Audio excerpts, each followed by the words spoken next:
I'm Roberta Glass, and you're listening to my True Crime Report. Today, we're talking about JF Gariepy's graph. All this and more. Stay tuned.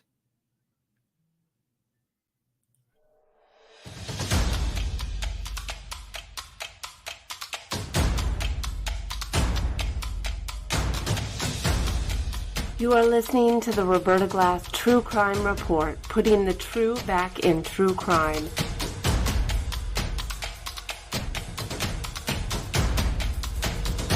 From New York City, Roberta Glass is now on the record.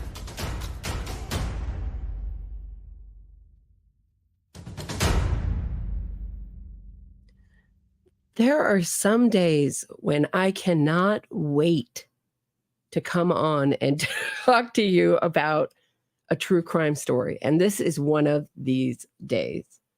Things are heating up in the investigation to Allora Patron's disappearance. And if you haven't been following the many videos I've made on this subject, Allora Patron is the right-wing, far-right, I'd call him a white supremacist, content creator's girlfriend, the mother of his children. She went missing in June, according to JF, and she has not been seen since. He says she went out on a consensual, that's his word, consensual trip. I still have no clue what that means, a consensual trip. To be a survivalist, to live out in the wild. She didn't want to have her cell phone. She got rid of it after 2 days, according to him. And I got some really fun and interesting comments from the last video that I made on this subject, or the last episode I made is a better way to put it. Laura, LB6, MY, he said someone ended up noticing somehow she was missing and, quote, maybe knew about me, unquote. Knew about him? That's a really great point. So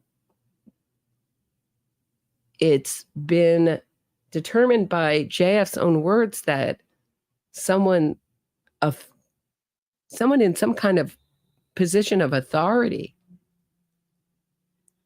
might have called in Allora's disappearance. Perhaps she might have missed some kind of doctor's appointment for her children, for her care, and it got called in. And someone knew, but of course someone knew about him. That's what the takeaway here. Bunny Sankayo said, just a consenting adult human female doing adult human female stuff here. Me too. It's another one of his weird phrases, odd things. She was just doing her willingly female stuff. You know, she was just an adult woman doing her adult woman stuff. Teddy K says, well, to be fair, all this, quote, and I'm sure she was alive, unquote, stuff is pretty natural when you're being investigated for murder. And that's the reason you're recounting these episodes in the first place publicly. Okay. Eliza Antoinette says at 1-1, he says, I saw her wanting to go, unquote. Maybe it's because English is his second language, but it sounds like she was taking her last breaths as he was watching her die. Wow.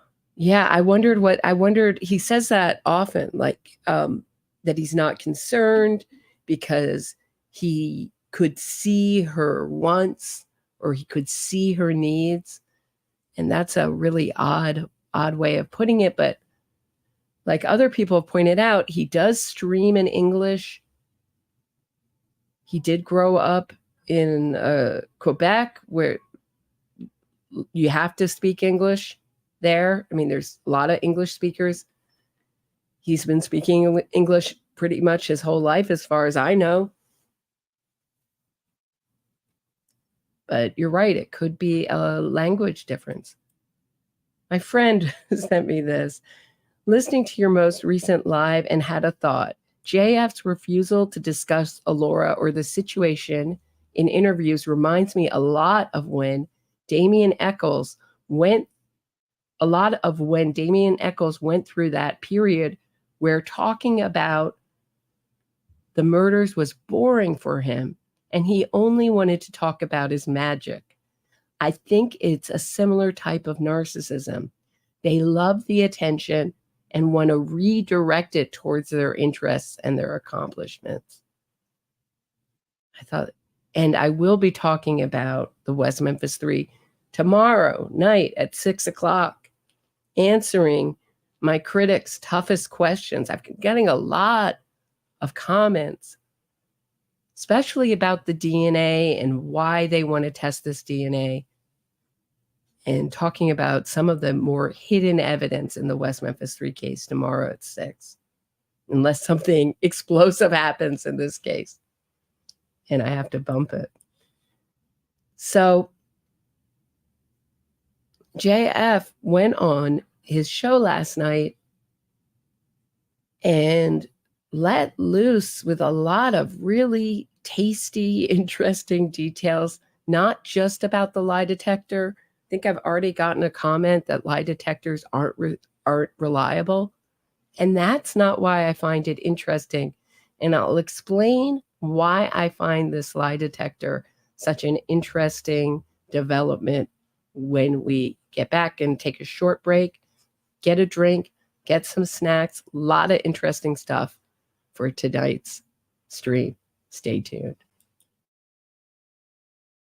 If you are enjoying this episode of my True Crime Report, please hit the thumbs up, subscribe to the channel, and share this episode.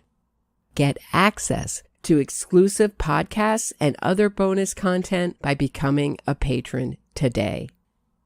If you have a question or comment for me, shoot me a super chat and I'll do my best to answer it and read it on air. Thanks so much. Now back to the show. So why I think this is so fascinating is because it shows that the investigators are not taking JF Gariepy's word for gospel. They're extremely suspicious of it. And should he fail this lie detector test, what comes next is heavy pressure to tell the truth. And on the other hand, because I think he is sociopath, antisocial personality type, they often can pass it. But then you look at people like Damien Eccles, right? Who failed his lie detector test. Baldwin didn't take it and Miss Kelly failed too. So it's the beginning of it hyping up. It's going from a missing persons investigation to a criminal investigation. So that is why it is so interesting. So really, the person's right. They aren't admissible in court. It's not evidence. But should he fail it, it is interesting, right? It will be an interesting little factoid that we will look at in the totality of the evidence. Same thing if he passes it. We will put it in context of the totality of the evidence. So let's get into it. Shall we? I have two things queued up. I'm hoping I'm picking the right thing. Yeah. Okay. So he talks about crypto and then he talks about his family just for a second before this, but you can hear where his mind's going, and I thought it was interesting. So it's only about a minute. So what makes me so confident in crypto? Well, It's quite simple. Look how pale and tired and washed out he looks. No? I'm seeing bags. I'm seeing very drawn-looking face. Crypto is the quickest way to send money anywhere, still as of today. The only obstacles to crypto is the traditional financial system, sometimes making it harder. But crypto is so much more efficient, and it's been rewarding me so much in my life. I mean, I wouldn't have anything if it wasn't of crypto. Thanks to crypto, I have a family. I have I have financial health. I have reserves. I have so much reserves that I can give to, I can help people. I can make things happen. I can invest. I can build things like the greenhouse. So yes, the crypto has always been rewarding. So my confidence has been partly acquired across the years because it's been outperforming everything. DK Shadow says, "Yep, the fiat off ramps are the choke points. Help me, JF. Help me by giving me free monies." But I won't. I won't. But I can be generous with the people who serve me in life, the people who want to undertake a reproduction with me, people who want to take my sperm. I can be generous to them. Please, JF, this is a personal appeal. Please record a song with an R&B beat that says, I want I want you to take my sperm. What woman could resist that offer? But DK Shadow, I think you don't qualify. Yeah, what makes me so confident? The technology is superior. It's superior, especially in a world where regular money doesn't mean much anything. You have so much ways people can get at it. The state can get at it. Judges can get at it. In fact, when I went to... So he's talking about how crypto is great because you can hide your money from the state and from... So the first people he thinks of are the state. And of course, with taxes and everything, of course you're going to think of that. But he goes right into the investigators, and they have subpoenaed his financial records. I mean, that's the American version. I don't know what they do in Canada to get your financial records, but they have them without his consent, without him handing it over. What does that mean? That means he is a suspect. He is suspect number one. When I went to the police 2 days ago for a further interview about Mama JF, and this time they filmed me on camera, they had all of our financial records. I never gave my consent to it. And I'm not saying I feel violated, but everyone knows that. He's absolutely saying he feels violated. He's telling us what he doesn't feel in the negative. That pricks me. Yeah, he feels violated. He feels they should have no right. They should take his word. He's intellectually superior to these dumb investigators, to these dumb normies, low IQ normies. He can't believe that it's gone this far. And you'll hear him say there's no evidence. And he doesn't deny that he did anything or is involved in it. It's just that there's no evidence. He left no evidence. The operations that you do at the bank, they will eventually have it if they want. And so they had, and let us remind ourselves, with no evidence that Mama JF is dead, like I could understand if they're pursuing a crime. Up to now, as far as I'm concerned, there is no evidence of a crime against Mama JF having been committed. Does he not know how investigations are built? No body investigations are built. They're built exactly like this. You have to track the financials, the forensics. Look at Suzanne Morphew. That's a case I'm going to be covering, whose body was just found years after. Charges were filed, then dropped, and then he had a $5 million civil suit against everyone for his false accusation, et cetera, false arrest. And they have all of our financial records, and they're like, McDonald, March 30. Was that you? Like, yeah. I did go to McDonald. It's all this to say, yeah, they're laughing because they're looking for Allora's spending habits, where she goes, where she spends her money, where she might be. And isn't it interesting? Picks a date, March. That's totally not in the timeline. If they're looking at his March financials, they're looking, if it's true that they shared money, they're looking at her habits too. But he's going to ridicule it because anything too close to the bone, he has to ridicule. So he ridicules all of us looking at this case. He ridicules anyone who doesn't believe him, doesn't support him.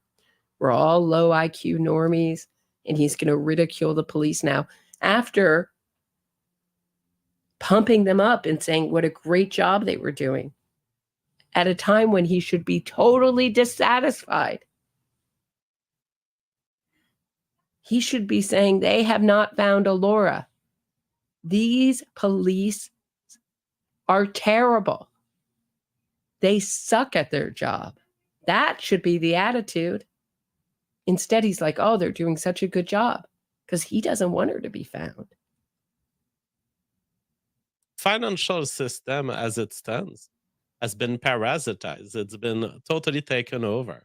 You can lose all of the money in your bank account tomorrow morning. If your ex decides that she hates you, if your current wife decides that she hates you, if the Fed decides that they hate you, if you happen to be present at a parent protest because of whatever. So he's saying that your ex could take all your money. So this makes me wonder if his bank accounts have been frozen in this, or if he's worried about them being frozen. Are they looking at his crypto wallets? Did he buy his cleaning supplies with his crypto wallets, all his drywalling supplies, or did he just have those around the house handy? If you happen to be a trucker in Toronto and you're protesting against whatever, all of this can be taken from you. So no one believes in real money. Real money is transactional, and it has come to be not a store of value, but a transactional tool. Bitcoin replaces this, and it totally recovers what was lost. Now, we don't recover full price. He's interested in Bitcoin recovering what is lost, but he's not interested in recovering his lost girlfriend or ex-girlfriend. Isn't that interesting? But it doesn't end here. Privacy under Bitcoin, but you recover a decent amount of privacy, enough to make it hard for people to go at it. As much for the Fed as for your exes. And so in a world where everyone has exes, and in a world where divorce is the majority outcome, and in a world where the judge can decide that your money isn't your money anymore, something else has risen and has... So is that what it's about? He was worried about Allora taking his money in some kind of palimony suit with the kids? because all of this crypto thing is all going into back to Allora and back to the fact that the feds, and that's what he calls the Canadian police who are investigating this, and then he will ridicule them later on. Is making a legitimate claim to that role, to this money role of value storage. And the institutions have barely begun to dip their feet into Bitcoin. Like, we've seen a lot of coverage of institutional excitement around Bitcoin, but it hasn't even begun. There are only 21 million Bitcoin. And basically, the big institution that's truly buying them is Michael Saylor and his MicroStrategy. This guy on his own, just one geek, is rising the price of Bitcoin by the tens of thousands. Can you imagine once the Black Rocks of this world are discussing, should we allocate 70% of our assets to Bitcoin or 90%? Can you imagine that day? That day, Papa JF will be holding his Bitcoin, and I will negotiate hard. BlackRock is going to have to give me a couple of houses before they get my Bitcoin. You're going to have to give me house, give Papa JF's children houses, give Papa JF grandchildren's houses, and then maybe we can think. Maybe we can talk. Yes, I'm confident in Bitcoin. And I haven't even begun to describe the secondary layer of development, the ETH, the smart chain, the contracts. All of this is revolutionary technology, decentralized technology that will forever take away control onto the financial system. And control will eventually begin to kill the financial system, but it won't be able to kill the part that escaped it, the exodus, Bitcoin. Mario Nafal says, breaking, more US troops. Okay, so now it goes into his more of his creepy politics. But what do you guys think of that? You think he's worried about these investigators? It seems to me like he is extremely worried. And he's getting more worried by the day. Once they have your financials, basically your whole life is open.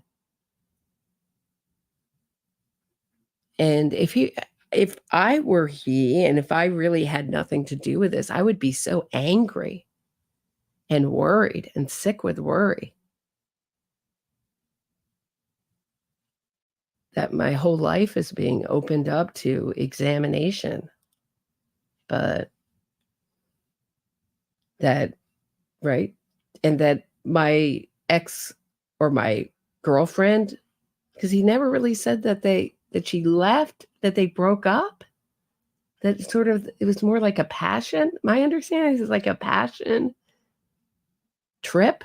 Like she always wanted to do it. Now was the time. But he didn't present it in the context of like we were having trouble, we were fighting.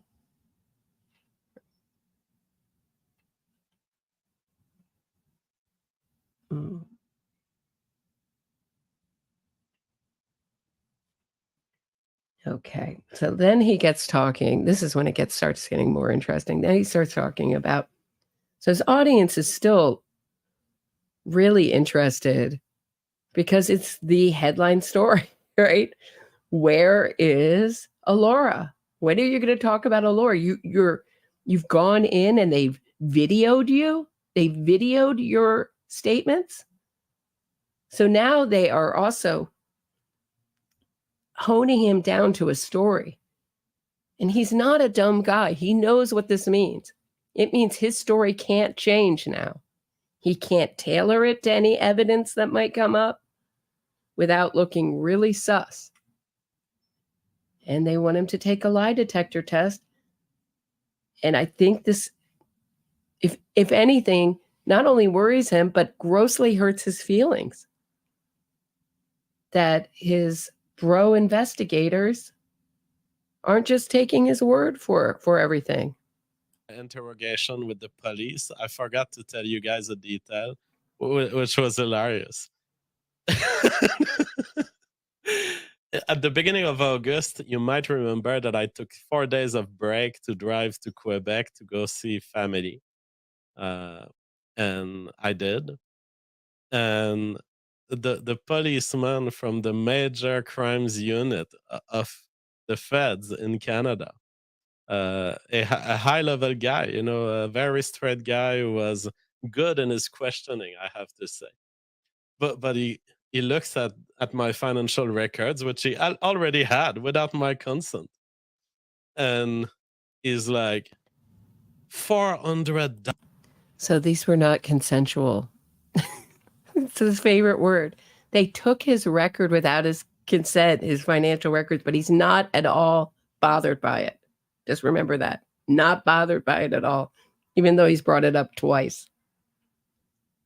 Dollars at Yannick Fromagerie. This was a $400 bill of cheeses that I've bought when I drove to Quebec. That, I talk about this on the show. You guys know. When I came back from Quebec, I had $400 of cheeses, and they were in my fridge, and I was eating them and sharing them with family since the beginning of August. In fact, they didn't last much.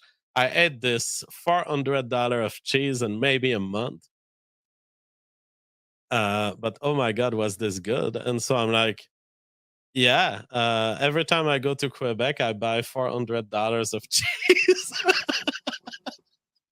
So now they've gone from being the best investigators in the world to being ridiculous for questioning him about a $400 cheese bill. $400.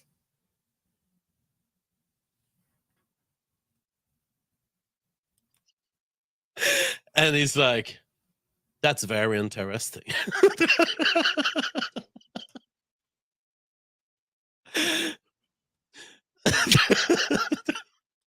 So just more ridiculing. These guys are so dumb. So these kind of things make him feel good that they're looking at. They don't know what they're doing. They're interested in my $400 cheese bill.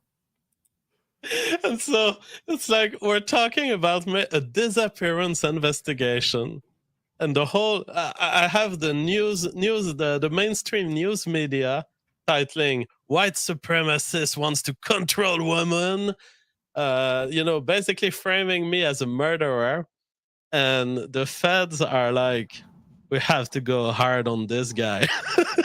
But all they have is that I did buy some cheese, yes. See, all they have, which indicates that there is something more to be had. Do you get what I'm saying? He's saying all they have is my suspicious $400 cheese bill. That's all they have on me.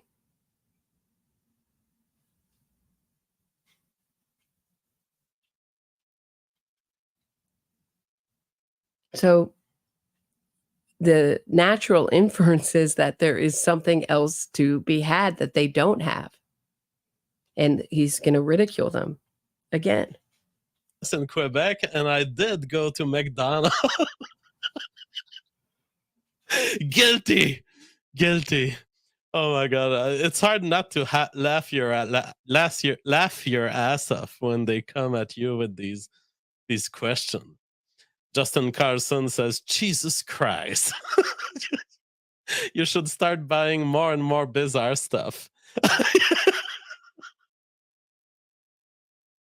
Oh my God, that would be hilarious, but probably illegal. You start buying like 10 bottles of bleach. Oh my God, I can't believe that they're going that hard without evidence of a crime. See, he thought because there's no body and he had messed with the timeline so much, he thought this is just a disappearance. He doesn't get it. Or he gets it or he's playing dumb. Either one, take your pick. But yeah, When you're the last person to see someone alive, yeah, you're going to be suspect number one, dude. That's the way it works. But he's like, no body. She wanted her liberté. She wanted to go out. What? Why are they going so hard? Right? So hard on him. Of course. So he's saying they're going really hard on him. So they started out very friendly. They looked him up on the internet. They Googled me. It's probably very casual at first. And now they're pointing out his inconsistencies, looking at his financials, looking at the forensics. Next up is the lie detector. He's already been filmed. He's already been narrowed down to his story. That is his story that he's got to stick with now. It's on film. And I can't wait till that's released. Like, I've shown them the last words of Mama JF to me. And it's really like, I'm going to disappear. I'm not going to have my cell phone anymore. Well, it seems... Yeah, it's definitely not something that you might have just written as an explanation as to why you're getting rid of her cell phone or why the cell phone was all of a sudden destroyed or went cold. Definitely not that. And I'm sure these Canadian investigators didn't find that suspicious at all, that a woman wanted to be out either urban hiking, because it got changed. The story got changed, right? From being out in the wilderness, she wanted to commune with nature and go full survivalist. Does anyone remember that? To some kind of urban hiking. She's going to be around people. No, she didn't really fully want to live in nature. She's going to be in some kind of urban setting, but she could be in another country. And then he's going to suggest that she changed her appearance. And it's really funny that his audience is picking up on how serious this is. And they're like, dude, get a lawyer, and you'll see his reaction. Seems that what happened is what she wanted to happen, you know? It's not like she disappeared and didn't leave a message. She left a message that was stating her decision to disappear. All right, so she has decided to disappear electronically. And I told them again in the interview, maybe she has changed identity. She may have completely changed her look. Maybe she was tired of being Mama JF, wanted to be a different person. Quebecensis says, Papa JF, if the... How would you go to that conclusion? See, what I don't understand, what I don't understand is how someone that this smart doesn't understand this. Is why wouldn't he consider something terrible happened to her and be worried? Why is he so sure that she's alive and okay? And just out there tripping. She's just out there tripping. She may be at Woodstock. Does anyone remember that? She may be at Woodstock because she likes to go to concerts. She's now, if you like to go to Woodstock or Burning Man or any of those other kind of outdoor many-day concerts, you're now a survivalist. Congratulations. You are now a survivalist who would take a small book bag and a few items and get rid of your cell phone and drop off the face of the earth when you have two small children, parents who love you, and supposedly a husband, quote unquote, he calls her his wife, who loves her, supposedly. But he never uses that word love. He only uses kind of things like support, care for, like financially, not anything like emotion, like anything with emotion or feeling around it. It's very interesting and very telling, I think. Boys are doing a taped interview. Your situation is more serious than you realize. You need a liar. I mean, I get it that these taped interviews are, you know, they are what you see on the Crimes Channel and all. I get it, but that doesn't that doesn't mean that they have a case against me to bring in court. And I know that I've not committed a crime. That's why I'm up for doing the lie detector, which I'll do next week, maybe this week indeed. Yeah, I know that I've not. He could do it this week or next week. They want this thing done. They're trying to either eliminate him as a suspect or keep him as a suspect. But I would wonder if he even passed it. I would still think he would be considered a suspect. This is starting to really remind me of Caitlin Markham.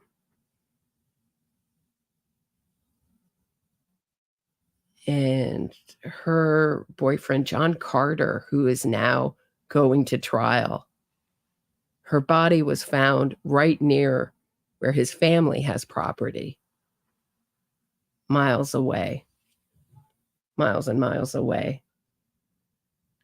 And he had a very sus story about the night she disappeared. They were all hanging out and he left her apartment with she wanted him to throw away 2 giant trash bags full of paper to burn. But he called 911. It was a horrible 911 call. But charges didn't come down even after her remains were found. There was a podcast that started out good on it. And then it just went to bizarro territory. Like eliminating John Carter as a suspect, and then I was out of it. But it's a fascinating case. And as smart and as sophisticated as you think you are, it's really hard to get away with a crime, especially in these technologically advanced days. And he's going to say that because he did so much live streaming, and if you listen to my other episodes, there was a gentleman by the name of McCullough in Northern Ireland who faked a live stream. You recorded a live stream, even saying like, oh, I can't, my computer's really old. I'm sorry, I can't respond to your comments tonight. And he called it the violent Christmas stream, I believe, something like that. And there were all these 007 James Bond references in it. So is that partially what inspired JF? Not committed a crime. And I know that it's not even close. Like, I know that there could be situations in which you have to be careful, even if you know that you haven't committed the crime. Like, if you know that the person has been murdered and they've been murdered close to your house, I wouldn't be as loose as I am. Because then, I mean, they could find DNA. They could find DNA and associate it to me, even if I haven't committed the crime. Like, I may have touched Mama JF. Now she dies 1 hour later by some murderer, and now I look like the murderer suddenly. This is going to shock you all, but I agree with JF's point here. DNA is looked at as a very definitive. But in this case, because of their close association, the fact that they live together, I would think that DNA would not be strong evidence in this case.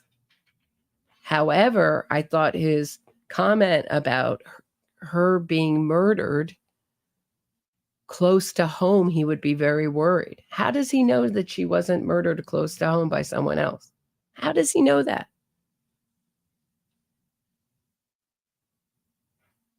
So was she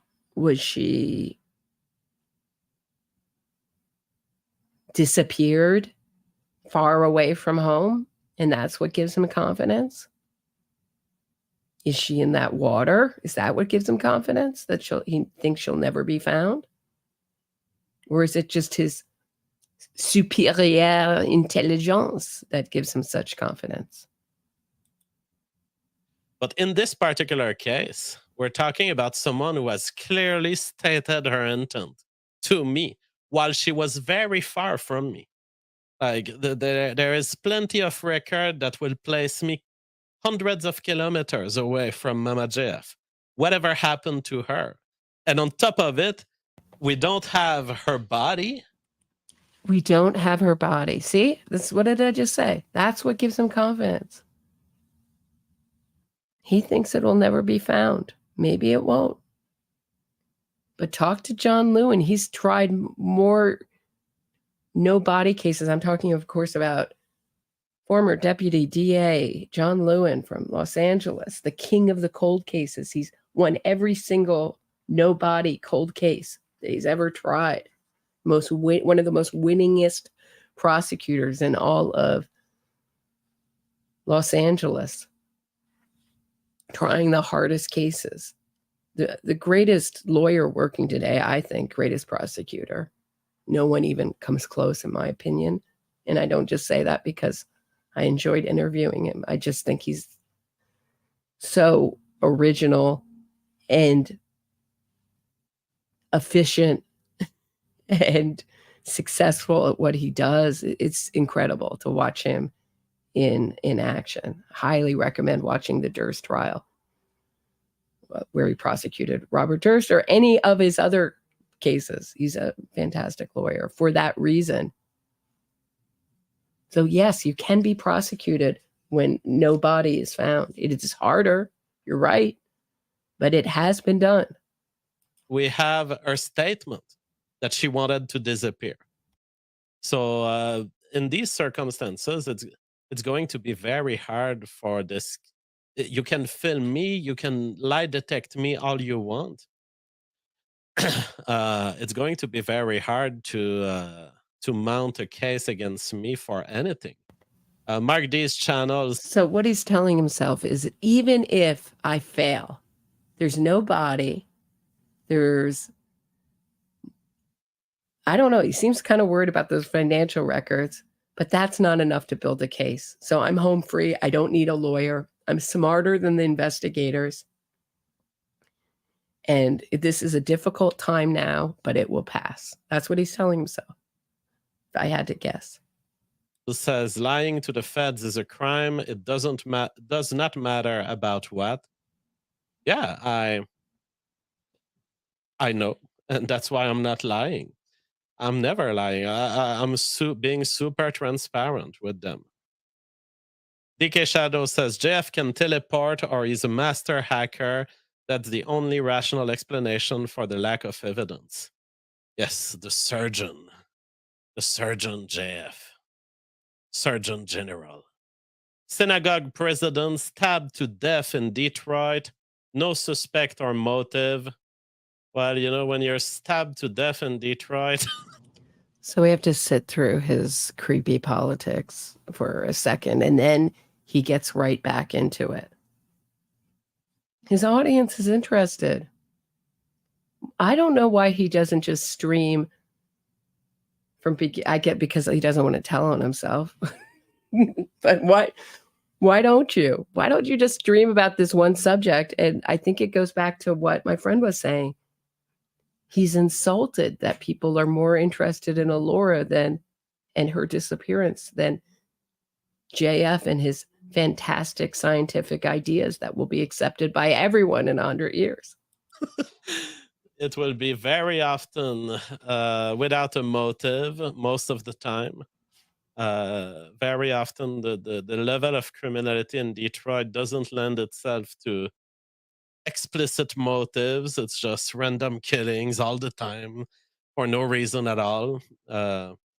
But yeah, so a Jewish woman who was the president of a synagogue, she was killed in her home, and she was found because of a trail of blood that was leading out of her home. So it seems that someone targeted her in her home, perhaps related to the Israeli-Gaza conflict. Yeah, and she was a supporter of Palestine too. For now, there is no suspicion. Yeah, that case is interesting. She was a supporter of Palestine. And she was murdered in her home, a Jewish woman. Or motive. it's possible that she got targeted because she was a Jew, and maybe she got targeted for political reasons. Quebecensis says, so this JF is playing with fire. He was answering to Zen for now. Zen for now was saying, people have to watch what they say online because they will change things to mean what they want them to say. Just a warning. Oh yeah, I mean, don't worry about me. Now, I would Look at those bags under his eyes. He does not look well. He looks drawn to me and very pale and worried. And that was the first thing I noticed before he even started talking. When I first watched this, is his appearance.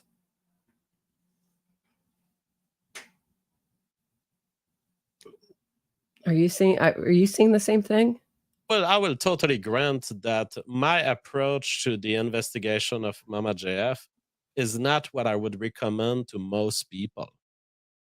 You could put yourself in trouble in many other circumstances.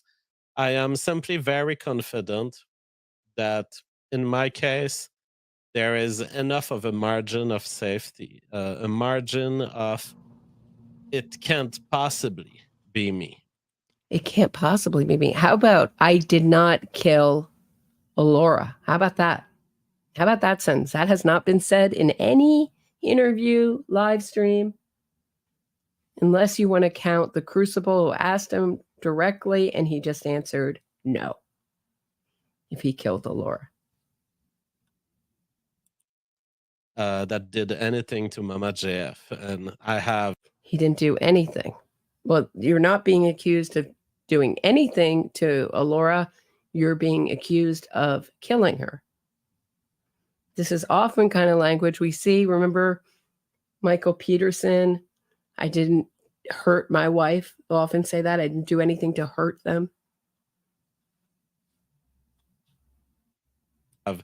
The phone conversations with her, I have all records. I leave a lot of trace of where I am at every moment of my life, even when I sleep. So I am extremely equipped not to be subjected to. So when he sleeps, what does he do? Film himself? How do you keep an electronic record of your sleep unless you're talking about a video record? This makes me think that he put together something really sus electronically, because he's always talking about those electronic traces. Look at that McCullough case. I think he was inspired by that. I really do. False. And I think all that 007, remember how heavily he was hitting that in the beginning? I told the investigator she was basically a 007 with no mission. And what did McCullough, I'm talking about the murder in Northern Ireland. What did he do? Right at the time that he was murdering his pregnant girlfriend, he's putting up 007, James Bond posters. Was that just a kind of a wink and a nod to McCullough? And by that, I mean all those remarks. She's a 007. I mean, he hit it so many times. You couldn't miss it. Prosecution. Definitely, if you're not as equipped as me and as crazy as me, do not try this at home. We have another super chat. Blunderbuss sends a super chat through Entropy. He said, so don't try this at home. So don't try. I'm the only one smart enough to commit a crime and get away with it. All you low IQ normies out there, don't try this at all. Says the real crime is listening to Ramsey Paul trying to pronounce French surnames. That is what should be investigated. DK Shadow says JF has become addicted to his smartphone. The NWO is happy. I mean, not just my smartphone, my desktop computer here. I work 14 hours a day on a desktop computer that logs my activities, that connects to the internet, that leaves an unquestionable signature that it is me, and a very typical signature. It's not like I could hire someone to stand in front of my computer here and generate the same thing. First, I'm public. I'm videoed publicly once a day. Just that will get you out of a lot of false prosecution. Like, can you imagine? I can. He's worried about being falsely convicted of a crime. He's glad he live streams for an hour a night because it saves him from being falsely accused of a crime. Wow. I've never thought of that benefit to live streaming before. So they'll know where I am, so I can have an alibi for this hour. And I guess everyone in the chat now has an alibi too. Aren't we all thrilled that we're all making electronic traces? Can prove that I'm not in India for most of my adult life. That is something big. All the murders in India are not my problem. The question for Brett Weinstein, because Brett Weinstein was now saying... it goes back into his creepy politics. That is the end of him talking about Allora. I thought it was very juicy and very interesting and very telling. When we get back, I'm going to take a quick break. When we get back, we're going to look a little bit at Peter Hyatt's work on the Caitlin Markham case and statement analysis and how words can be interpreted. It's very interesting. Stay tuned. I'm going to just meet you on the other side of the break. If you are enjoying this episode of my True Crime Report, please hit the thumbs up, subscribe to the channel, and share this episode. Get access to exclusive podcasts and other bonus content by becoming a patron today. If you have a question or comment for me, shoot me a super chat and I'll do my best to answer it and read it on air. Thanks so much. Now back to the show. Okay, did everyone get a snack, drink? Get ready, because this could be a little bit of a longer live stream tonight. I see dystopian, Natalie Donna, dystopian deep dives in the, oh, I just touched the comment. Oh, there I go. Like, just one live stream a day keeps the cops away. Yeah, that's a benefit I've never, ever thought of before. Never had to worry about where I was creating alibis or not. But yeah. So it's obviously not directly related to JF, but I think there's a lot of similarities in like I said, in Caitlin Markham's case and in the disappearance of Allora. Obviously, I think JF is right. It is not a case yet. It's an investigation. Obviously, it's an investigation that is heating up. And I can't believe that JF doesn't see this coming. As I think he does. I think he's playing it off. But it's getting serious. He's been filmed. His questioning has been filmed. He's going in for a polygraph. And they have his financial records. And I would think that they would subpoena his computer records if they haven't already next, but who knows? So this is the beginning of this. Peter Hyatt is a statement analysis. It's another thing that is not accepted in court. It's something that I just think is very interesting. daughter of a writer. I'm interested in language. I always think it's important to listen when people talk, but this takes it to a whole science that is much more involved than just merely listening when people talk, especially suspects.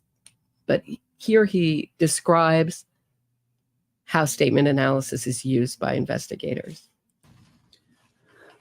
I don't know if I could come up with a percentage.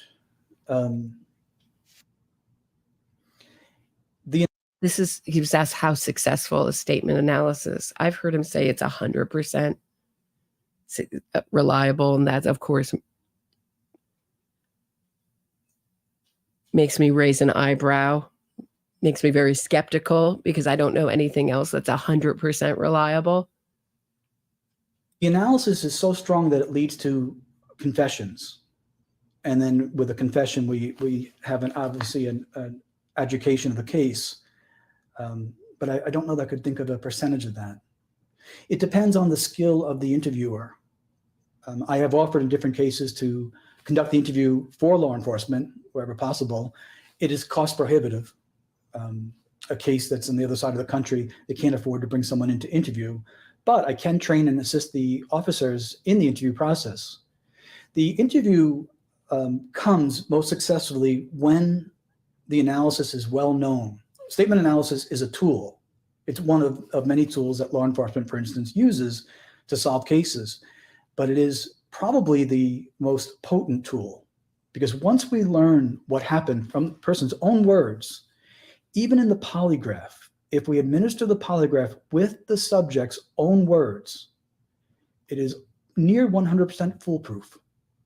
So a good polygrapher or a good polygraph examiner, if he is trained in statement analysis, he knows only use the subject's own words. He has, and we all do, we have a connection emotionally with our own words. And this is a really fascinating point. The average person has an internal dictionary of about 25,000 words. Someone that has a greater intelligence might be as high as 30,000. When they're asked, tell us what happened.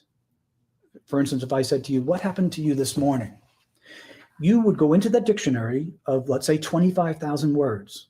You must choose what words to use, what order to place the information, where to place each word next to each other, what verb tenses to use, what pronouns to use, and what information to leave out, all in less than a microsecond of time. The brain works that fast. When someone is deceptive, there is a slight disruption in that incredibly rapid processing of the brain. That's where they use extra words. We jump in and grab it. Extra words like consensual trip. That might be considered an extra word. I think there was and there's also a really interesting concept in statement analysis that never does not mean no. And I think that JF said something like, I never committed this crime, something like that. When I interview someone based on analysis, I will not interpret their words for them. I am not basing my feelings of guilt on that, by the way. I just thought it was an interesting point. Please don't come at me like I'm jumping to conclusions over those tiny, small pieces of language. That's not even legally sound. I ask them things like, what happened next? And if they use a word that needs clarification, I ask them to define the word. So if someone says, I saw a boy walking down the street. Now that boy could be 3 years old. He could be 21 years old. I don't know how old he is. I ask them, tell me what boy is, what boy means, what was the boy like? So I don't interpret someone's words. I let them interpret for me. It is a non-interpretive, non-intrusive method of interviewing. You tell me what happened. In a case of a missing person, we have expectations. We have things that we're looking for ahead of time, and we listen carefully. And if someone feels that they are being accused of causing a disappearance, they're going to tell me that they didn't do it. They're going to say that. A good example of that would be Lance Armstrong. Now, for years, Lance Armstrong. So listen to this. This is very applicable, or applicable to what we were talking about when we were listening to JF. Listen to what he says about Lance Armstrong. It's really interesting. Has given many interviews. He was incessantly speaking to the media. And in everything I covered over many years, not once did he ever freely, of his own accord, say, I didn't use PEDs. I didn't use performance-enhancing drugs. He said things like, I would never, or that's ridiculous, or in his case, he attacks the accuser. Not once in all the interviews. Really? He attacked the accuser, kind of like JF ridiculing now the questions about his cheese buying and his McDonald's going. And he has not, in his own words, said, I did not kill Allora. He said, I did not commit a crime. I didn't do anything to her, because lying is stressful.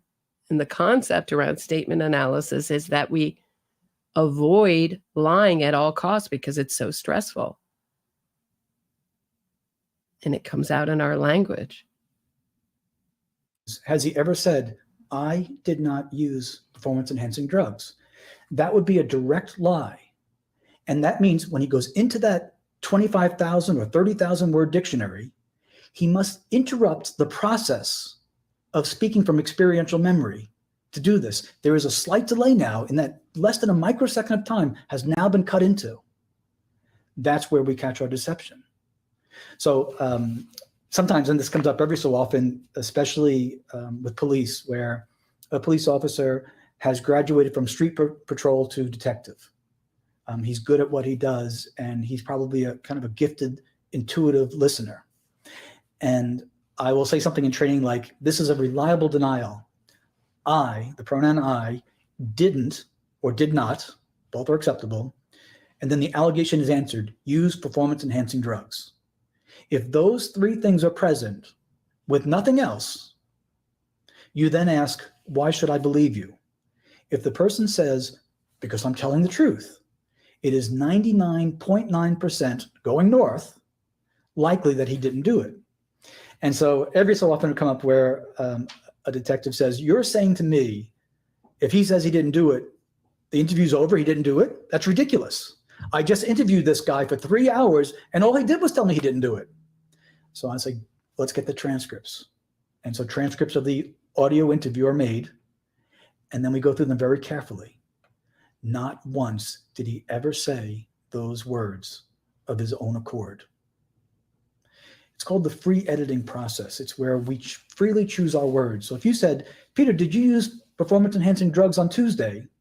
I could say to you, no, I didn't use performance-enhancing drugs on Tuesday, by parroting your words. It's a very low-stress way of lying.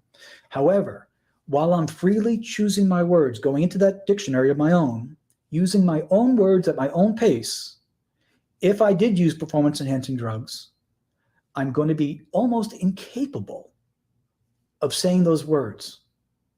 And so the same detective would look over 3 hours of transcripts and say, I can't believe it. Not once did he ever issue what we call a reliable denial. He told us what he would never do. He even said, didn't take him, didn't do it, by dropping the pronoun I. So it's quite an amazing thing. And that's statement analysis 101. Once they see that, they're hooked. They want to learn more. They're excited. When they realize how much information people give out, it's like going into an interview knowing exactly what happened gives a certain air of confidence that leads to more confessions. Because the subject is sitting there thinking, this guy knows. He knows. I think JF Gariepy will never, ever, ever confess. And that is what bothers me so much when our media hammers home this point, and of course the wrongful conviction movement, this idea that they've always maintained their innocence like it's something special. Most people in prison say they're innocent.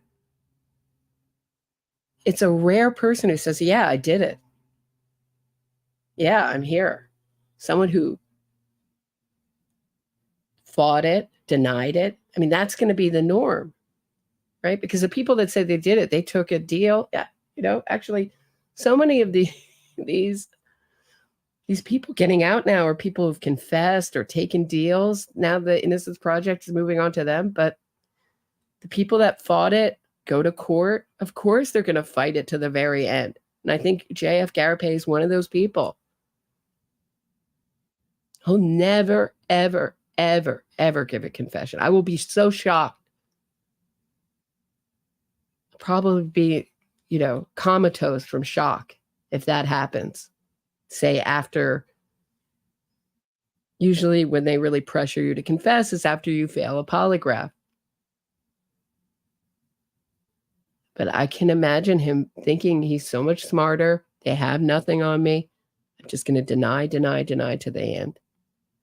So if I know an area that's really sensitive to him, and I continue to ask him questions about that area of time, that particular point of time, he is unnerved. All I'm saying is, tell me about that. Tell me about that again.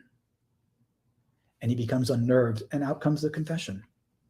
We are the only created entities that have a need to communicate. We have a need to tell. If someone is reluctant to speak, I might ask them, what did you do today? Or what do you do for a living? We all have it. When little Johnny comes home from school, he wants to tell you what he did. We all were created that way. So I get my information by listening. The analytical interview is probably 80 to 90% the subject speaking and me asking very simple questions and just listening. No compound questions, no leading questions. I don't need any challenges. If he wants his attorney present, I want his attorney present. I don't want to violate his civil rights. I wouldn't want him to violate mine. He can have 10 attorneys. I'm still going to get the truth because he can't help it. If he did it, he's going to let me know. It's almost impossible for any of us to lie. When there's training, we catch him. All right. So can you tell me how you first became involved in the Caitlin Markham case? Someone had sent me an email saying, hey, did you hear about another missing person? I've done work for the Center for Missing Persons as a volunteer for some of the families.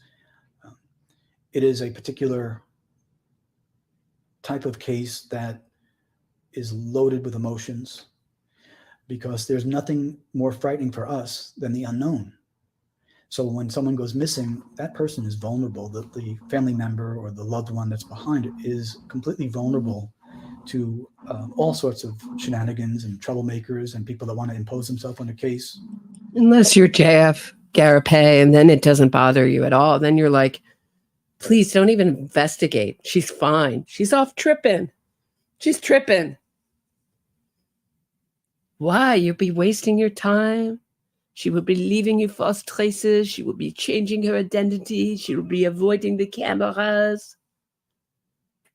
Everybody's scared of the unknown, scared of what their loved one, what fate their loved one could come to, except JF. He's just relaxed about everything except the unconsensual, non-consensual grabbing of his financial records. That he doesn't like.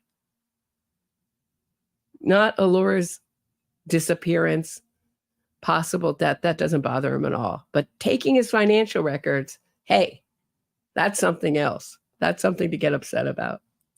So I had received, and I don't recall from whom, but just, hey, would you please analyze this 911 call? And it was made by John Carter regarding a then missing Caitlin Markham.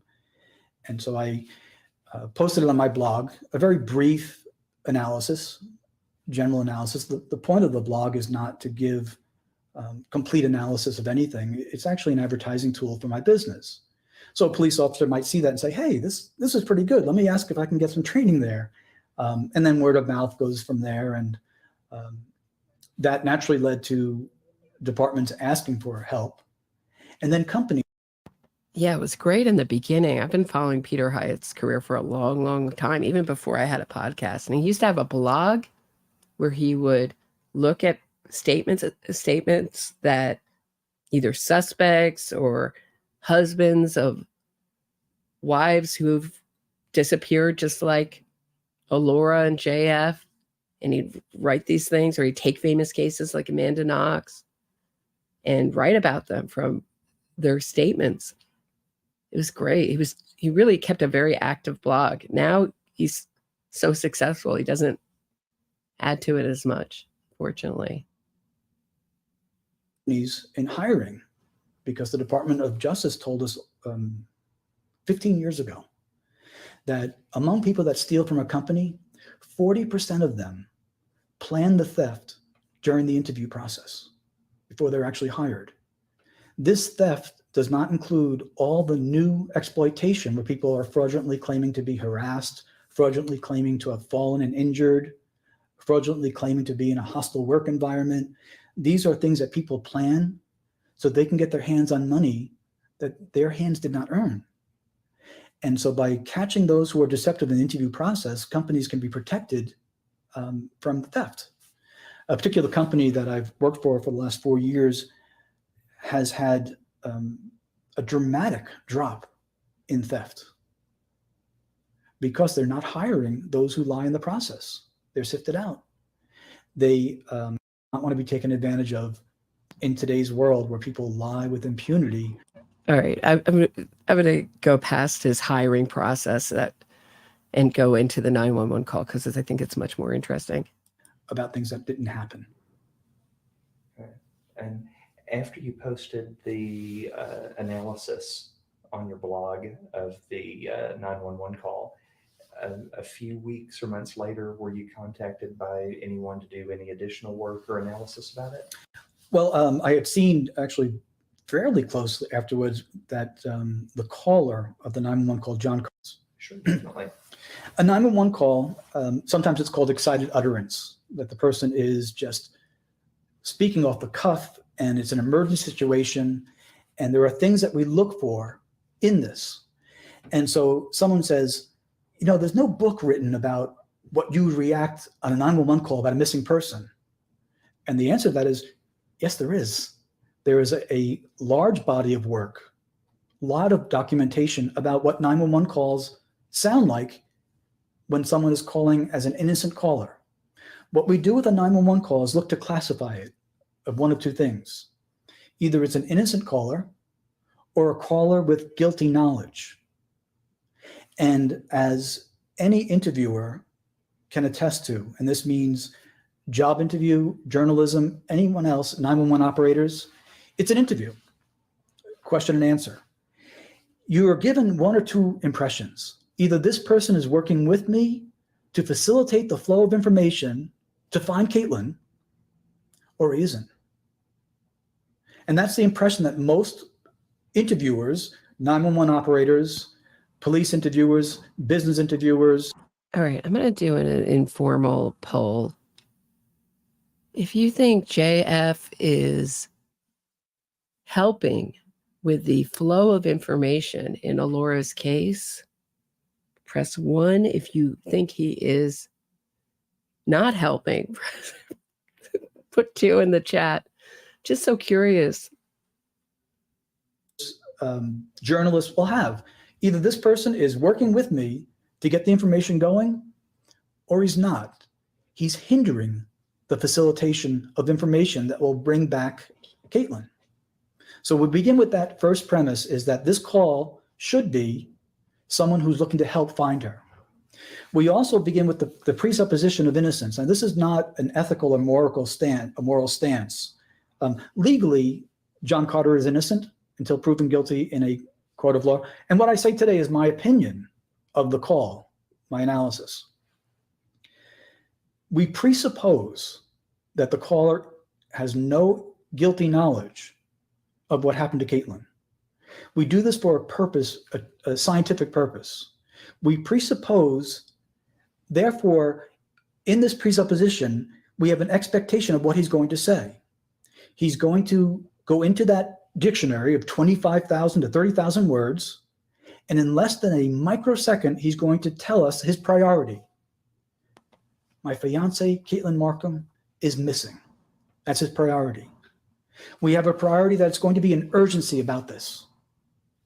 That's going to be his priority. We have an expectation that he is going to do everything he can to help them find her. We have an expectation that he's going to express concern about her. We have an expectation that he is going to ask for help for her. All very simple things that any of us would do if our loved one was missing. And JF has done none of those things. He has not shown concern. In fact, he's discouraged concern. He said this is very normal, that she likes to do risky things, that she's done it before and come back. What's all the fuss? He's discouraged from investigating. And thank you. Yeah, I think the chat is, I think everybody's pretty much on the same page in the chat. Yeah. I don't think he's helping with the investigation. He's ridiculing the investigation. And he said it's a huge bother to him because they wake him up early in the morning. If my cat were missing, I would wake up gladly at 4 or 5, 3 in the morning, 2 in the morning, if I thought I could help bring my cat back. And that's not a person, that's a cat. Anything that you care about, you want to be found. The only reason you don't look is you already know, right? You already know what's happened to them or it or whatever you're looking for. You either know where it is or you think they're beyond help. Or you don't care. It's not important to you. Missing. In the FBI Law Bulletin, it's a publication they put out, there was a short article about 911 calls by Dr. Susan Adams. And it's just a brief summary of what, like a checklist of what to look for. And as you presuppose innocence, in this presupposition, when you hear something that you were not expecting to hear, you now are confronted with what you did not think would be appropriate to hear. That will cause you as the analyst or the listener to pause and ask why. For example, in the research, and this, it comes actually from the general statement analysis principles itself, homicide calls that begin with a greeting are statistically likely to have a guilty caller. And it makes sense. If your fiance was missing, you're probably not going to start off with a hello. You're going to say right off the bat, my fiance and her name is missing. Right. And that's another thing people picked up on is that JF would not, he still won't say Allora's name. He still calls her Mama JF. But he also so seldom uses even that. And he won't show her picture. He won't do anything that would actually help get the word out that she's missing. He doesn't even want the more publicity or more eyes on this, which is also very odd. And it's interesting to me that the two most telling interviews that he's done or statements that he's made have been on either on his show where he's speaking freely and talking off the cuff, or on the Crucible where he was given very open-ended questions and allowed to tell what happened in his own words. Those have been the most telling, in my opinion. And then if I had to put a fourth, I put Lauren's interview. But I think it would have been more successful had she asked him some, I don't even think, you know what, I'm not going to put down Lauren for that interview because it's a hard interview and he rage quit it before she really could get into it. That's your priority. I worked on a case years ago, a little girl, Heyy Cummings, she had gone missing. And the babysitter / stepmom called in and she said, hello, the greeting. I was asleep, the door was open, and fourth or fifth down the line of her priority was the child is missing.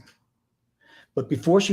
Right. Just like JF, his priority is to say, I'm not a suspect because my electronic traces are so far away from hers, right? So that is another very suspicious thing, is that he's always giving his own evidence in a vague kind of way. Do you know what I'm saying? Like that, if I had dropped off someone, I would say, I dropped them off in front of the thing. The last thing I said to them was this, that, and the other. His whole story of dropping her off, he just says, I dropped her off in front of cameras. What was most important to him was that the cameras were there, not her state of mind, what she was wearing, what they said to each other. All those things should be up front. And of course, his answer to me would be, well, I'm a special kind of person. I'm a superhuman person that acts like no other person acts, not in the spectrum of normal human behavior. I'm so special. I'm way off that spectrum. You are looking at me in the norme spectrum. I'm not in that spectrum, right? That's what he would say. I am so special. I'm so unique. You're looking at it in a prism of regularness. She went to the child who was missing. She had to make sure they understood I was asleep. Someone else did it. I wasn't involved. And that is to script an alibi before one's even accused. It's not a good signal. We also found that the words, I'm sorry, enter into the vocabulary of a guilty caller more times than not, for any reason. Even if it seems like a plight, I'm sorry, what did you say? As if to say, excuse me. The two words, I'm sorry, in a 911 call of a domestic homicide are red flagged for that purpose. When little Kaylee Anthony was missing, Cindy Anthony, the grandmother, had said, I'm going to call 911 unless you tell me what you did with her. And she made good on the threat. She picked up the phone, she called 911, and she put her daughter, Casey Anthony, on the phone. And one of the first things that Casey said was, I'm sorry. It is part of what we call leakage. The brain knows what happened. And the brain is so used to so many years of using the same language that these words come out. And they just leak out inadvertently. And this information is vital. We expect that when someone's missing, the caller is going to say, I'm concerned about what she's going through. When a baby goes missing, an innocent caller will say, I don't know if she has her baba or her little blankie, because there is this panic, a deep soul panic of the parent or loved one. What we do not expect is someone to... And we'd also expect JF to worry about his children. Aren't his children missing their mother? He's not worried that their mother could never return to his children? Shouldn't be. The only worry is that sometimes he needs her to sign things, is financial. And this subject of finance is super sensitive to JF. And I wish I knew what it was about, because there seems to be some connection between his financials and Allora disappearing. Because when he talked to his audience and told them what happened, he said, well, she has so many things. She owns so many things. Remember that? There is something. The most upset we've seen him be so far is when his financial records were subpoenaed. There's something in there besides $400 of cheese and a visit to McDonald's that's telling in there.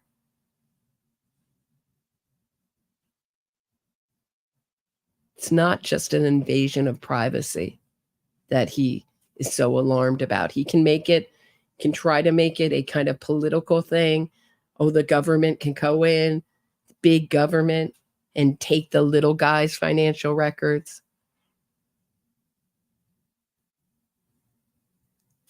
But boy, has the attitude changed.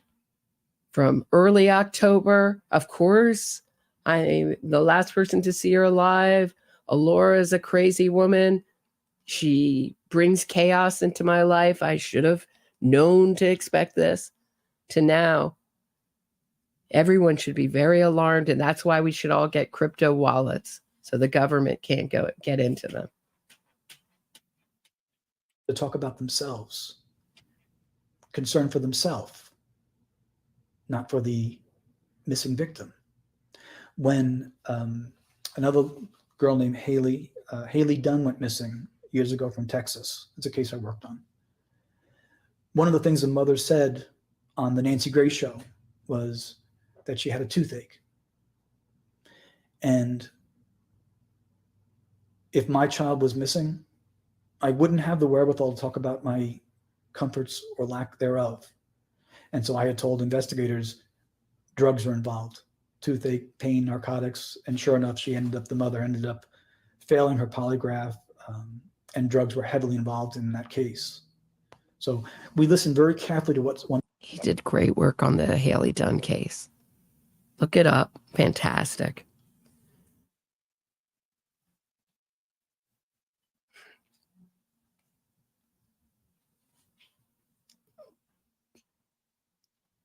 Yeah, it's exactly what we see here. Concern for himself and no concern for Allora. We see put downs of Allora. She's just a destructive woman. You know how destructive women are to the pillars of the house. He could finally get his house in order after she left. It was 4 months of happiness. 4 months of happiness. Not talking about his own he's talking about how his sleep is disrupted by her people looking for her. They're so annoying. I wish they would go away. It is so far off the charts of normal. It boggles the mind. And I say that to say, this is a smart guy. Why isn't he even trying to imitate someone who's concerned? Because he's that cocky. He wants you to know that he hated her.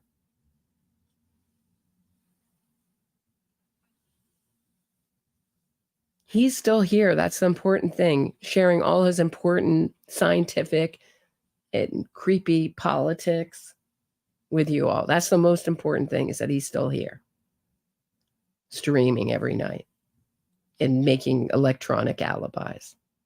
Unreal. One says, and when they give us information that isn't even necessary, it becomes vitally important. So I'd like to look at that call, if we could, the 911 call. Yes. In an emergency setting, we have our expectation. And when the person speaks, we expect the person to go into a priority that says, you know what? My fiance, Caitlin Markham, is missing. We've got to find her. The call began with hi. So right away we were greeting. My name is John Carter. So I now know his name. So the first thing I know about it is we have a polite greeting. We don't have an expectation for politeness. Okay? I am not saying that he is a guilty caller because he said hi. What I'm saying is, statistically, generally people are too much in a rush to be polite. The second thing he told me was, my name is John Carter. So he identified himself. That's number 2. Another interesting thing about JF's most recent stream is it's the first time I've heard him, and I may be wrong, referring to himself as Papa JF. So I wonder if investigators are wondering why he's not naming her publicly. I wonder if they're watching his streams. I wonder if his audience is remarking on that. And so now he's like, well, I refer to myself as Papa JF, and Allora has not consented, because consent is so important to me. With his long history of not caring at all about women's consent, whether it's his ex-wife and sharing the child. He wanted to kidnap the child so much so that she had to give birth. with under an assumed name with armed guards around her in a different hospital than the hospital he thought she was giving birth at. I mean, that is extreme. And his psychological makeup was so poor that the courts determined that he should have no visitation with the child whatsoever, not even supervised visitation. That is so rare, because rightfully our courts want children to have a relationship with both their parents, no matter how crazy they are.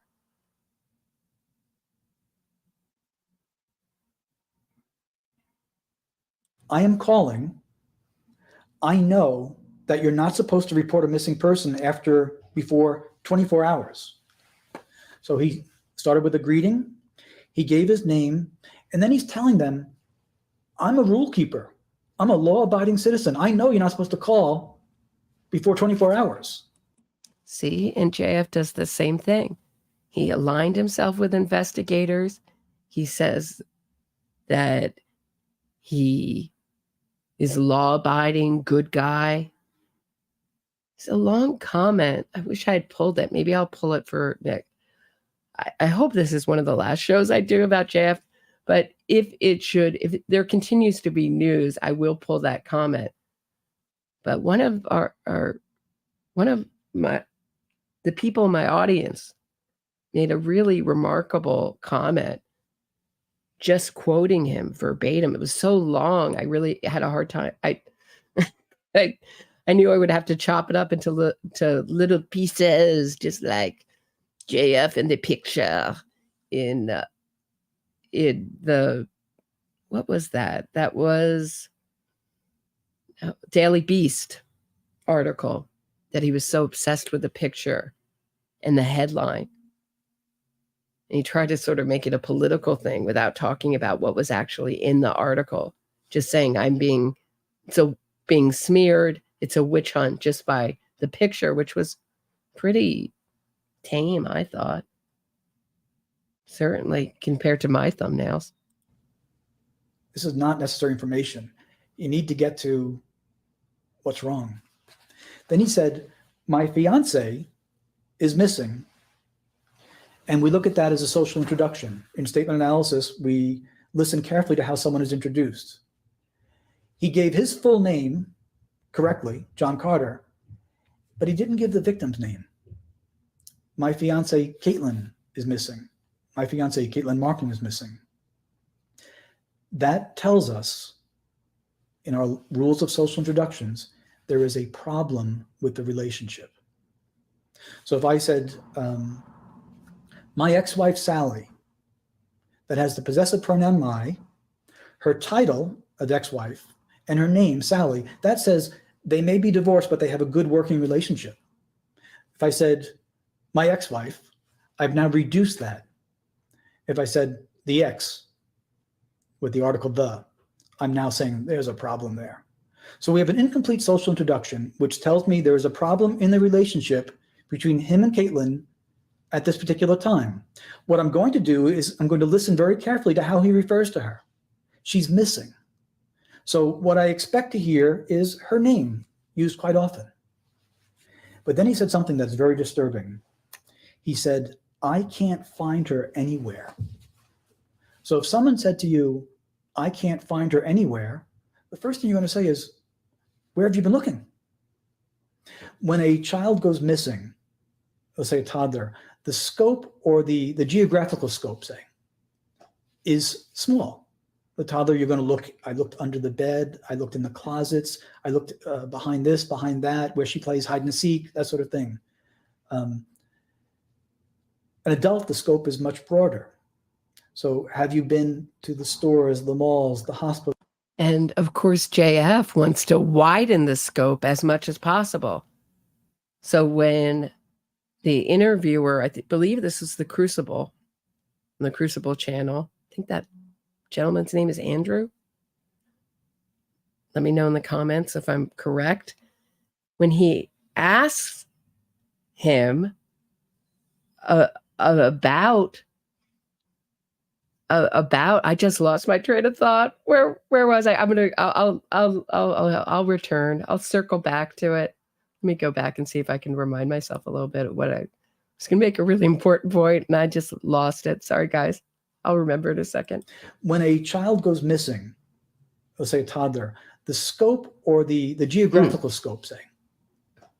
So JF wants to widen the area where she could be. So when Andrew asks, well, she has to be in Canada, and JF goes, not necessarily. Well, if she went to a different country, there'd be some kind of passport. Like, oh no, she's gone into a country without a passport before, without really going into any details of what transpired there. Because I'll tell you, one time, my boyfriend's passport, like, he was carrying around so much it like degraded. You know, he grew up in New York, so he didn't have a driver's license. So he just carried around so much so that he had to get a new one. And we were traveling abroad, and we had to play like the 20 questions game. They separated us as if we were getting married and getting citizenship in a foreign country. What toothpaste? What's their favorite movie? I had to do that. How did she get an emergency passport? How did they let her in? No details at all. We're supposed to just think that she's going to change. Now he's also suggested again tonight that she could change her appearance. She's shift shaping, something that she's very interested in.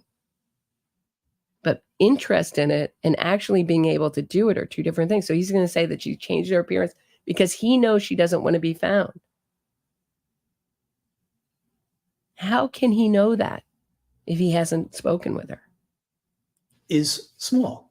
The toddler, you're going to look. I looked under the bed. I looked in the closets. I looked behind this, behind that, where she plays hide and seek, that sort of thing.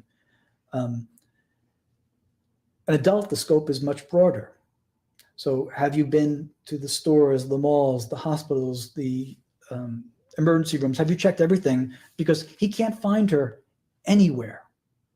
Okay? It's a very pessimistic thing to say.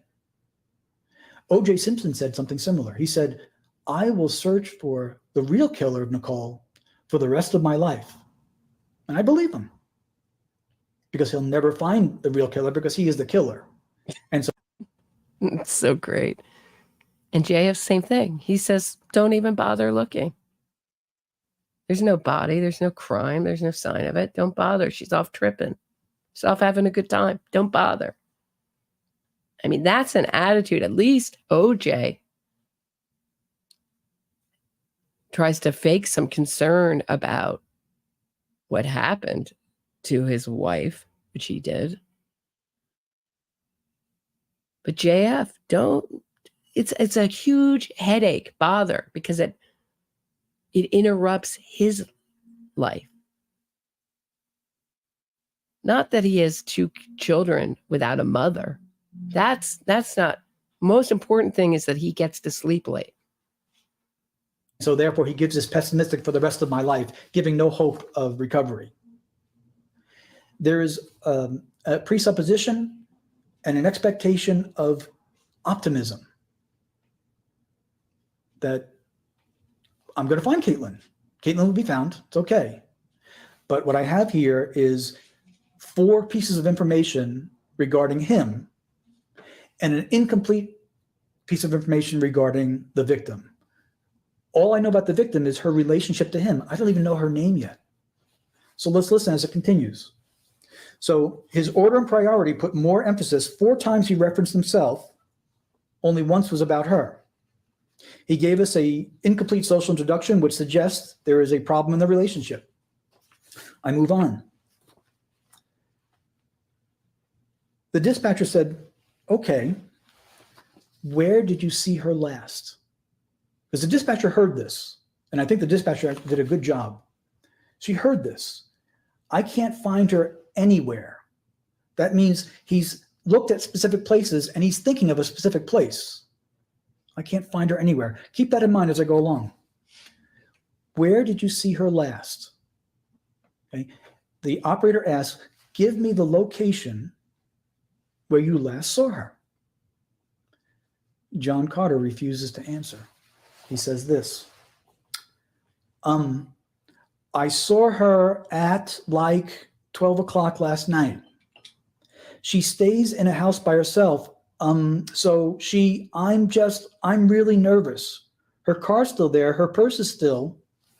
So I look at what he said and I follow his words and I do not interpret them. He said, which is a pause.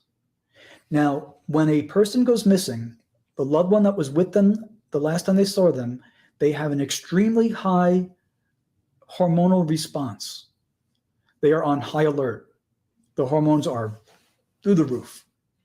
And one of the things they're focusing on was those last precious moments together. Does this answer contain the location? Means he pauses. He needs to think about this before he answers it. Right away, that's point number one of sensitivity. I saw her at like 12 o'clock last night. That answers the question, when did you see her last? Not where. I'm not interpreting, I'm listening. Then we have a point of deception. She stays in a house by herself. I'm really nervous. Now he's talking about his emotions. I haven't heard him express anything to show what Caitlin, missing, vulnerable, is going through, but I'm hearing him talk about himself again. Right. So similar thing, right? Every time he can imagine Allora, she's free, she's tripping, she's always better off somehow, and he's better off because the 4 months that she was gone were 4 months of happiness, and he could get his house in order, and the destruction was gone from the house, the destructive force, because women are so destructive to the pillars of the house, right?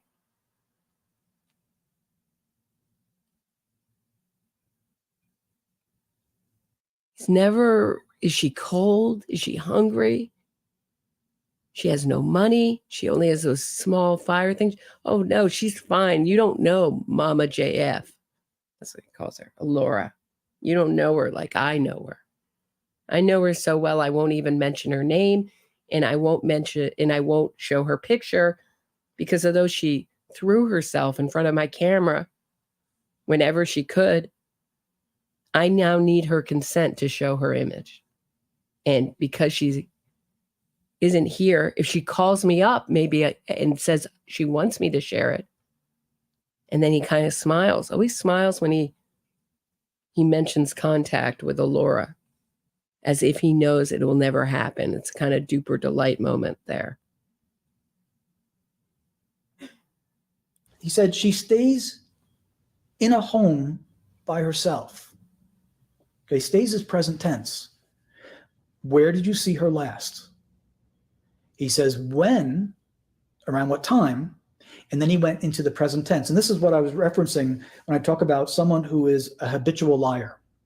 If I accused you of using cocaine last Tuesday at the workplace, you would say to me, Peter, I didn't use cocaine. I don't do any drugs. That you don't do drugs came after your initial denial. You said, I didn't use drugs on Tuesday, or I didn't use drugs at the workplace. You flat out denied it. If you had said to me, I said, you're accused of using cocaine at the workplace last Tuesday, and you say, I don't do drugs, you have avoided answering the allegation, and you're telling us in the present tense what you do. He avoided saying where he last saw her. When someone avoids a question, the question itself is very sensitive. Right. And her drop off at a gas station. What do we know about that gas station? Not much. He hasn't given hardly any details to the public because the investigators know everything. And remember, he was not a suspect. For not a suspect, They've certainly spent a lot of time at his door, knocking on his door, asking him questions. And I wish I could remember the word he used, but it was something like, what I got from it was that the investigators were always hungry to learn more. But I have to go back and find out exactly what it is, but just like inquiring, and his attitude towards it was like, they're so annoying. They won't leave me alone. And and now he's laughing at them and ridiculing them. It's so stupid. The questions they're asking are so dumb. $400 in cheese. Yeah, I'm that original a person. You haven't seen my kind before. You haven't seen this $400 cheese eating guy before, have you? Ha ha ha ha, investigators. I just eat that much cheese. You've never dealt with someone so sophisticated. So if I ask you a question, hey, are you planning a surprise party for me today? And you say, well, am I planning a surprise party for you? And you repeat the question, you're avoiding giving me an answer. Probably planning a party. That's what we do to avoid a direct confrontation of a lie, is we go into this present tense. It's a distraction or a red herring to pull it away. So he tells us what she does normally, not where he saw her. And that we see a lot with JF and Allora.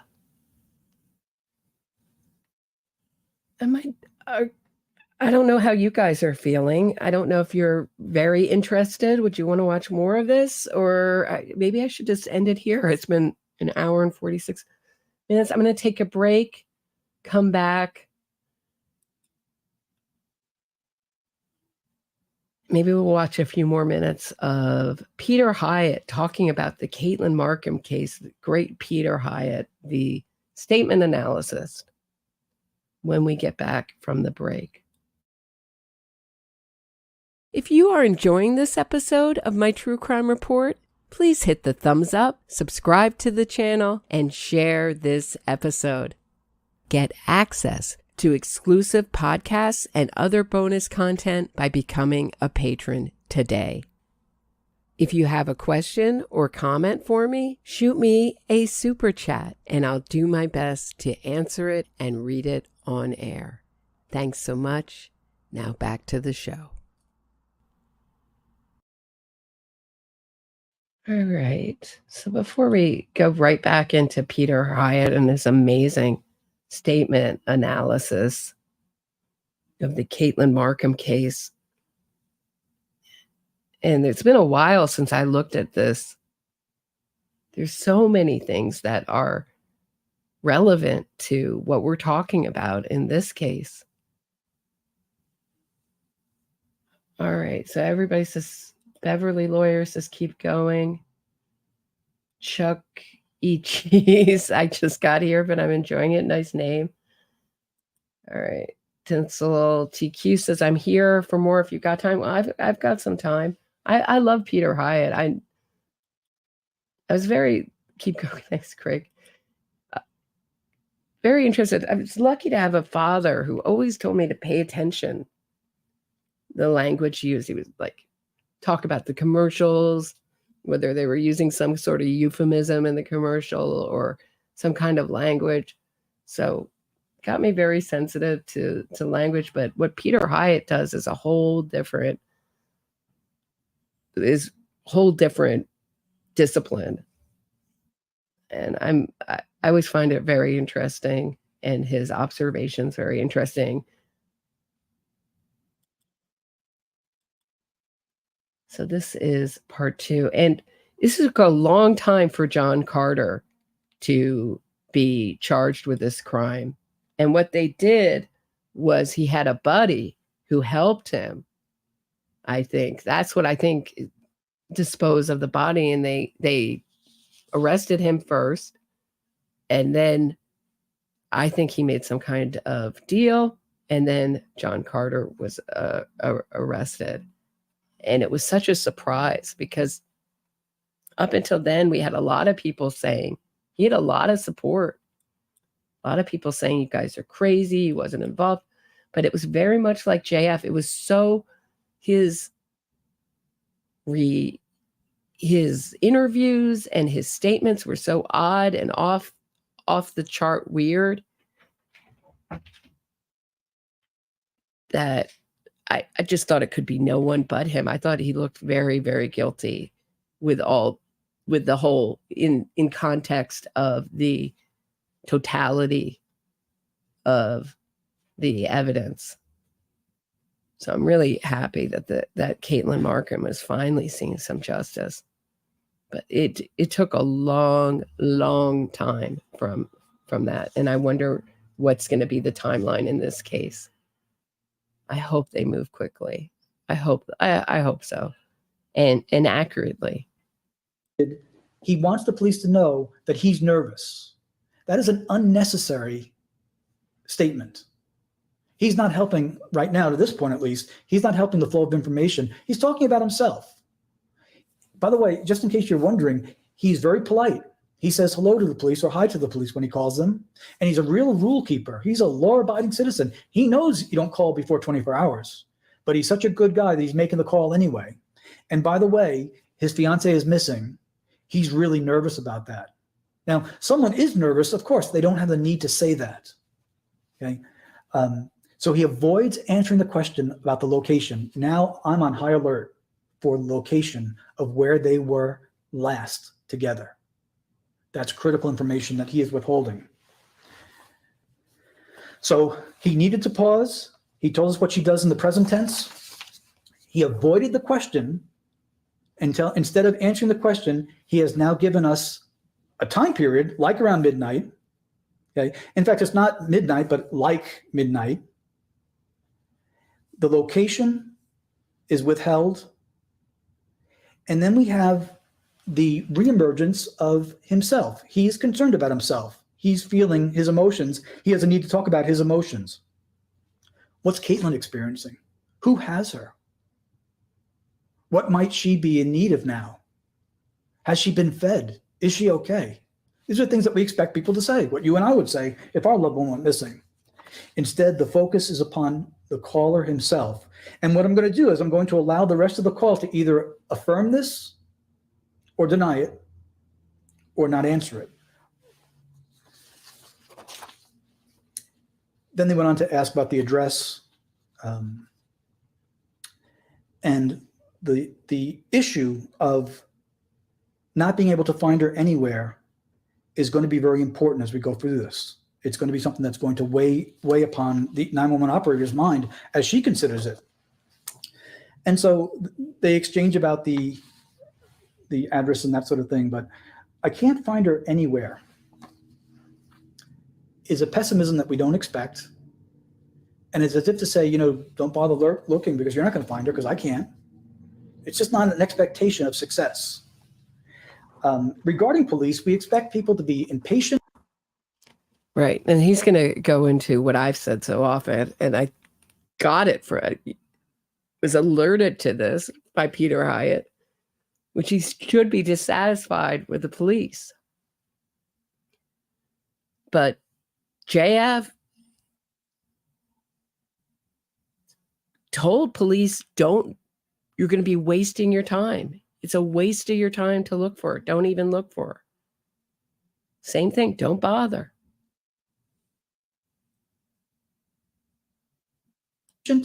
Oftentimes rude, because this is an emergency situation. And we do not expect any imputation of his own emotions because he doesn't care about himself. He just cares about the missing victim. The 911 operator does not miss this. So has he physically searched the area, the malls, the stores, the hospitals? Because this is an emergency situation. And here we go. She said, is there an address? And he said, he gave the address of it. It's fine.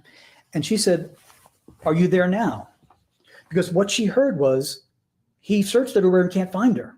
So she needs to know where he is also. So it's kind of a natural question because he's communicated that he's been searching everywhere. And he says, which is a pause, I'm heading out there now. I have been trying to get a hold of her, and I decided to go by her house to see if she's okay.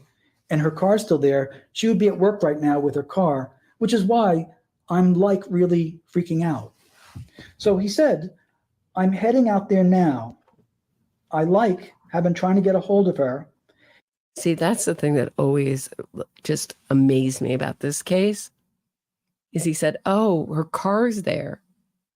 Wouldn't he think that she's supposed to be at work, but her car's there? Maybe she went home sick. He should be relieved that her car is there. Instead, it alarms him. That's not normal. And that was one of the things that stuck out to many people in this case. And I decided to go to her house to see if she's okay. He's talking about dropping by. This is casual language. This is not someone who has been searching, because in fact, we later on learned that he can't find her anywhere. He didn't do any searching. He made that statement without doing it. Nor did JF. He never searched because he knew she was out on a consensual trip. But he went through all this effort to reorganize his place to his own specifications. And what that betrays is he knows Allora's not going to come back. To everybody who's gone to college, what happens to your room? My parents or my dad or my mom or my stepmom, she made my room the office, my room. Because they know or they expect that you're not going to be moved back in. So he's not expecting Allora to return. That's what that tells us. Any searching. She's going to get to that. But he gives this really casual, just trying to get a hold of her. Wait a minute, I thought you were trying to find her. Now you're just trying to get a hold of her. That's a change of language. A change of language represents a change of reality. This is an emergency situation. He should be pressing and showing that urgency about where he has tried to find her, whatnot. But he's heading out there now. And what we look at with the word like, and this is common habit of teenagers. It's like warm outside and I'm really tired. It's a slight distancing language that can be habitual, especially for teens, but we call it a reduced commitment. If I said to you, my keys are locked in the car, or I locked my keys in the car, it's a very firm statement. It's very likely to be true. If I said, I believe I locked my keys in the car, I have weakened the assertion to allow that maybe I didn't. It's appropriately weak, or I think I locked my keys in the car. I really maybe possibly put my keys in the car. I'm beginning to reduce my commitment to something. So what does he reduce his commitment to? To searching, to his contact with her. He's stopping by the house to see if she's okay. Wait a minute, if you've searched for her everywhere, you don't think she's okay, you wouldn't be stopping by her home casually. This is an incongruous statement where the context of emotions is not. I would love to see Peter Hyatt's reaction to JF. I think it's so far off the charts. I think he might just faint halfway through. This is so far, ringing every single bell. It's so obvious. Can't be more obvious. He's rung every bell to the extreme, almost as if he's bragging about it. And the way he subtly puts Allora down. Oh yeah, I didn't remember the last thing she was wearing, but when someone else, a stranger, remembered what she was wearing, that jogged my memory. And I remember that ugly coat a homeless person would wear that she was wearing. Thank God she's out of my life. Her and her ugly coat and her destructive ways. Believe it. This is just from my memory, so I could be wrong, but I believe there is a time when he talks about women being so destructive just by nature and making terrible decisions. But he knew it was a terrible decision, but he respected her liberty above all else, more than he cared about her well-being, that he didn't even say, don't do it. And he will constantly say that she is highly intelligent, extremely super intelligent, when other people that aren't JF describe her as developmentally challenged. Someone left a comment that there were, and I could not verify this, that there was strained relationship between JF and Allora's parents, and Allora's parents were trying to get her away from him for years and years. That would make more sense as to why.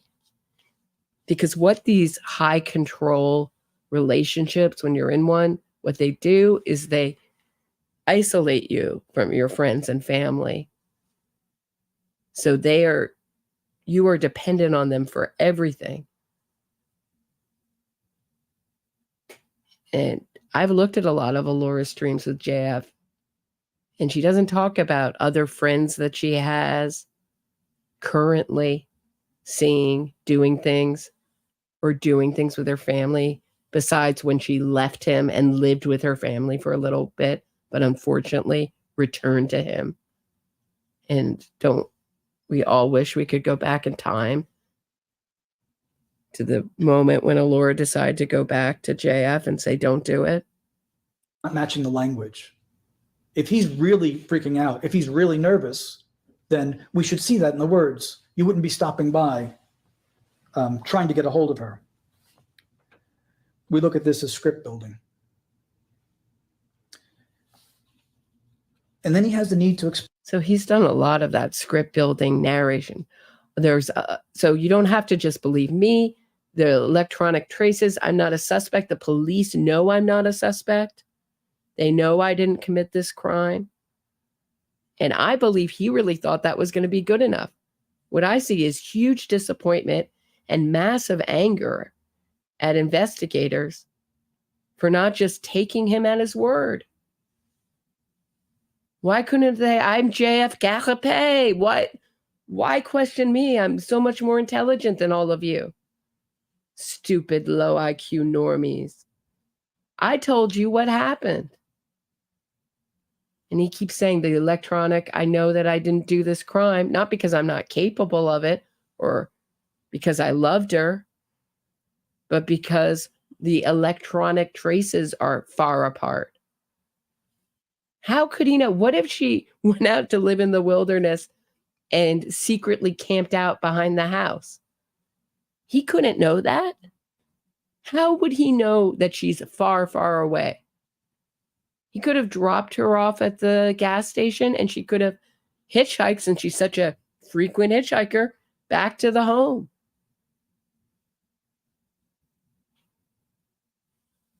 How could he know where she is and how far away? Explain to them. He said, I'm heading out there now. I have been trying to get a hold of her, and I decided to go by her house. He said, I decided to go by her house to see if she's okay. He didn't say going to her home, to her apartment, to her house. He's going by it. There's the casual language. Interesting. He said, I decided. When do we use the word decide? When there's a debate. Would there be any need to decide to go? If you've been searching everywhere and you can't find her anywhere, you would now need to come to a decision to go to her house. But he doesn't tell us that. He said, I decided to go by her house. And you say, well, that's just one small word. The law of economy says that the shortest sentence is best. When someone gives an additional word, it takes an additional effort because it has additional meaning. And that's. And you saw that tonight. There's extra words, qualifiers. He used more words when he could have used less. And of course, JF would argue it's because he's so incredibly intelligent and has such a big vocabulary.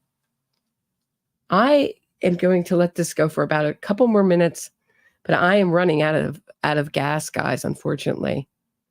But I do love Peter Hyatt's work, and I'm especially interested in his work in this case. It was so good. Excellent, excellent work, and always so fascinating. A couple more minutes, and then I think I'm going to end the stream. That's what he's doing. He wasn't going to her house to search. He was just going to go buy it. And he said, her car's there. She would be at work right now with her car, which is why I'm like really freaking out. Not I'm freaking out, or not even really freaking out, which has a higher level of emphasis, which we say, why would you need to emphasize your emotion anyway? It's a missing person. But he's only like really freaking out. He doesn't say he's freaking out. So are you there now? And of course, JF has tried to normalize his reaction by saying, I'm a low emotion guy. It's normal for me to not care. And it's normal for Allora to take off because she goes to music festivals. Somehow that equals being a survivalist who can survive with no money, urban exploring, world exploring. And she's also a master of disguise. And she doesn't make plans, but she had a plan to keep in touch with me and tell me where she is. We agreed on, but 2 days into it, she changed her plan, her non-planned plan, because she doesn't make plans, remember that, and decided that she was going to go without her cell phone. And she wrote me a text message, and we just have to take his word that the last text message she sent doesn't make him sad at all, not concerned at all. I would just love to know what the reply to that was, to the, I'm ditching the cell phone. I'm destroying it. I don't need it. I don't need the one thing that could keep me safe. Well, there are other things that could keep you safe, but that was the one thing that he's informed us that she brought with her that could have kept her safe. I don't know about anything else. Just unbelievable. But we can go through this. If you guys are interested, we can go through more of this on another stream, but that is what I have for tonight. Have a great night, everyone, and I will see you tomorrow. If no big news happens in this case, I will see you tomorrow night at 6 p.m. Eastern Time. Please hit the thumbs up so I remain in your stream. Help support the show by sharing this episode. Become a Patreon member, or just send me a tip in my tip jar in Buy Me a Coffee. The link is in the description of this and every episode. Thanks so much if you've made it to the end of the stream. And I will see you back here tomorrow at 6 p.m. to talk about the West Memphis 3 and why they want to test the DNA. I'll be answering all those and more questions tomorrow. See you then, guys. Have a great one.